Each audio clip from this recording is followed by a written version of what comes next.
ಯಾರನ್ನೋ ಬದಲಾವಣೆ ಮಾಡೋದಕ್ಕೆ ಹೊರಟಿದ್ದೀವಿ, ಎಚ್ಚರಿಸೋದಕ್ಕೆ ಹೊರಟಿದ್ದೀವಿ ಅಂತಂದೇಳಿ ಅನಿಸುತ್ತೆ. ಆದರೆ ಇದು ಬೇರೆಯವ್ರನ್ನ ಎಚ್ಚರಿಸೋದಕ್ಕಿಂತ ಈ ವೇದಿಕೆ ಮೇಲೆ ಯಾರ್ಯಾರು ಕೂತಿರ್ತಾರೋ ಅವ್ರನ್ನ ಜಾಸ್ತಿ ಎಚ್ಚರಿಸ್ಬೇಕಾಗಿದೆ ನಾವು. ಆಮೇಲೆ ಉಳಿದವ್ರನ್ನ ಎಚ್ಚರಿಸೋಂಥ ಕೆಲಸ ಆಗಬೇಕಾಗಿದೆ. ಇದು ವೇದಿಕೆ ಮೇಲೆ ಕುಳಿತಿರೋರು ಅಂತಂದರೆ ನನ್ನನ್ನು ಸೇರಿ ಈ ಅಭಿಯಾನ ನಮ್ಮನ್ನು ಹೆಚ್ಚು ಹೆಚ್ಚು ಎಚ್ಚರಗೊಳಿಸ್ತಾ ಇದೆ. ನಾವೇನು ಮಾತಾಡ್ತೀವಿ ಅದ್ರ ಪ್ರಕಾರ ನಡೀತಾ ಹೋಗಬೇಕು.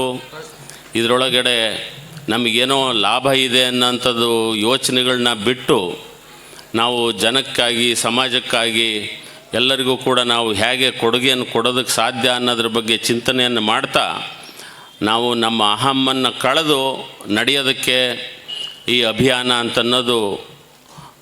ಆ ಜೊತೆಗೆ ಇಂಥ ಒಂದು ಅಭಿಯಾನದಲ್ಲಿ ಭಾಗವಹಿಸಿರುವಂಥ ಎಲ್ಲ ಜನರು ಕೂಡ ಅದರ ಮೂಲಕ ಪರಿವರ್ತನೆ ಆಗೋಂಥ ಒಂದು ಸಾಧ್ಯತೆ ಇದೆ.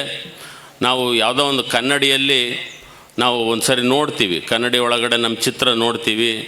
ಆ ಕನ್ನಡಿ ಒಳಗಡೆ ಇರುವಂಥ ವ್ಯಕ್ತಿ ಏನೇನೋ ಕೋರಿಗಳಿರ್ತವೆ. ಅದು ಸರಿಯಿಲ್ಲ, ಇದು ಸರಿ ಇಲ್ಲ, ಇದನ್ನ ಸರಿ ಮಾಡಬೇಕು ಅಂತಂದೇಳಿ ಆ ಕನ್ನಡಿ ಒಳಗಡೆ ಇರೋದನ್ನು ಏನಾದರೂ ಕನ್ನಡಿ ಒಳಗಡೆ ಇರೋವಂಥ ವ್ಯಕ್ತಿ ಮುಖದ ಮೇಲೆ ಏನಾದರೂ ಮಸಿ ಇದ್ದರೆ ಆ ಕನ್ನಡಿನ ಎಷ್ಟು ಒರೆಸಿದ್ರೂ ಕೂಡ ಮಸಿ ಹೋಗಲ್ಲ. ನಾವು ನಮ್ಮ ಮುಖದ ಮಸಿನ ಒರೆಸ್ಕೊಂಡ್ರೆ ಕನ್ನಡಿ ಒಳಗಡೆ ಇರುವಂಥ ಆ ವ್ಯಕ್ತಿಯ ಮುಖದ ಮಸಿ ಅನ್ನೋದು ಹೋಗುತ್ತೆ. ಹಾಗೆ ನಾವು ಸಮಾಜದ ಕೋರಿಗಳನ್ನ ನಾವು ತಿದ್ದಬೇಕು ಅಂದರೆ ನಾವು ಎಲ್ಲೇ ಕೂತರೂ ಕೂಡ ಏನು ಸರಿ ಇಲ್ಲ ಅನ್ನೋದ್ರ ಬಗ್ಗೆ ಹೆಚ್ಚು ಮಾತಾಡ್ತಿರ್ತೀವಿ. ಅದು ಸರಿ ಇಲ್ಲ, ಇದು ಸರಿ ಇಲ್ಲ, ಇದು ಬೇಡವಾದ್ದು, ಅದು ಬೇಡವಾದ್ದು ಅಂತ. ನಾವು ಇವಾಗ ನಿಧಾನಕ್ಕೆ ಏನು ಬೇಕು ಅನ್ನೋದ್ರ ಬಗ್ಗೆ ಹೆಚ್ಚು ಯೋಚನೆ ಮಾಡೋದಕ್ಕೆ ಶುರು ಮಾಡಬೇಕು. ಏನು ಸರಿಯಾಗಿದೆ, ಭಾಳ ಸಂತೋಷ ಪಡೋವಂಥದ್ದೇನು ಅಂತಂದರೆ ಪೋತ್ನಾಳ್ ಗ್ರಾಮದ ಎಲ್ಲರೂ ಕೂಡ ಒಟ್ಟಾಗಿ ಸೇರಿ ಒಂದು ಚಿಂತನೆಯನ್ನು ಮಾಡೋದಕ್ಕೆ ಅಂತ ಎಲ್ಲರೂ ಸೇರಿರೋದು ಭಾಳ ಸಂತೋಷ ಪಡೋವಂಥದ್ದು.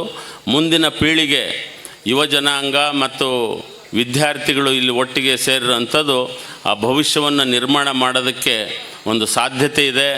ನಾವೇನು ಕನಸು ಕಾಣ್ತಾ ಇದ್ದೀವಿ, ಶುದ್ಧವಾದಂಥ ತುಂಗಭದ್ರಾ ಎಲ್ಲ ನದಿಗಳು, ಭಾರತ ದೇಶದ 10,000 ನದಿಗಳು ಉಳಿದಿರೋವಂಥವು 10,000. ನಮ್ಮ ಬಸವರಾಜ ಪಾಟೀಲ್ ವೀರಾಪುರ ಅವ್ರು ಹೇಳೋ ಪ್ರಕಾರ 16,000 ನದಿಗಳಲ್ಲಿ ಈಗಾಗಲೇ ಒಂದು 6,000 ನದಿಗಳು ಮಾಯ ಆಗಿದ್ದಾವೆ.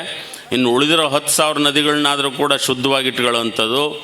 ಕರ್ನಾಟಕ ರಾಜ್ಯದಲ್ಲಿ ಹಿಂದೆ 33,000 ಕೆರೆಗಳಿದ್ದು, ಈಗ ಉಳಿದಿರೋದು 3-4 ಸಾವಿರ ಕೆರೆಗಳು ಉಳಿದಿದ್ದಾವೆ. ಅವನ್ನ ಉಳಿಸ್ಕೊಳ್ಳೋದು ಮತ್ತು ಅವನ್ನ ಶುದ್ಧವಾಗಿಟ್ಕೊಳ್ಳೋಂಥದ್ದು, ನಮ್ಮ ಭೂಮಿಯನ್ನು ಶುದ್ಧವಾಗಿಟ್ಕೊಳ್ಳೋಂಥದ್ದು, ನೀರನ್ನು, ಗಾಳಿಯನ್ನು, ಇವನ್ನೆಲ್ಲವನ್ನು ಶುದ್ಧವಾಗಿಟ್ಕೊಳ್ಳೋಂಥ ಜವಾಬ್ದಾರಿ ನಮ್ಮೆಲ್ಲರ ಮೇಲಿದೆ.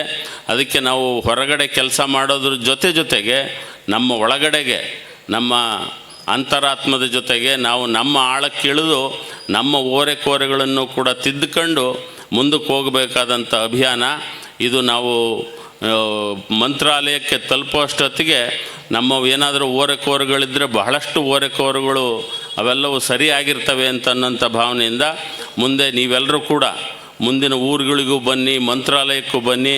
ವೇದಿಕೆ ಮೇಲಿರೋರು ನಮ್ಮ ರಾಜ ವೆಂಕಟಪ್ಪ ನಾಯಕ್ ಅವರು, ಗಂಗಾಧರ ನಾಯಕರು, ಬಿ ವಿ ನಾಯಕರು, ಬಸವನಗೌಡರು ಎಲ್ಲರೂ ಕೂಡ, ಜೊತೆಗೆ ಸ್ವಾಮೀಜಿಯವರು ಕೂಡ ಅಲ್ಲಿ ಮಂತ್ರಾಲಯಕ್ಕೆ ಬಂದು ಆ ಒಂದು 4ನೇ ತಾರೀಕು ಕಾರ್ಯಕ್ರಮದಲ್ಲಿ ಅವರು ಭಾಗವಹಿಸಬೇಕು. ಮತ್ತು ಇಲ್ಲಿರುವಂಥ ಪೋತ್ನಾಳ್ ಗ್ರಾಮದ ಎಲ್ಲರೂ ಮುಖಂಡರುಗಳು ಕೂಡ ಅಲ್ಲಿ ಬಂದು ಭಾಗವಹಿಸಬೇಕು ಅಂತಂದೇಳಿ ಕೇಳ್ಕೊಂಡು ಎಲ್ಲರಿಗೂ ಶುಭವನ್ನು ಹಾರೈಸಿ ನಾನು ಮಾತು ಮುಗಿಸ್ತೀನಿ. ನಮಸ್ಕಾರ.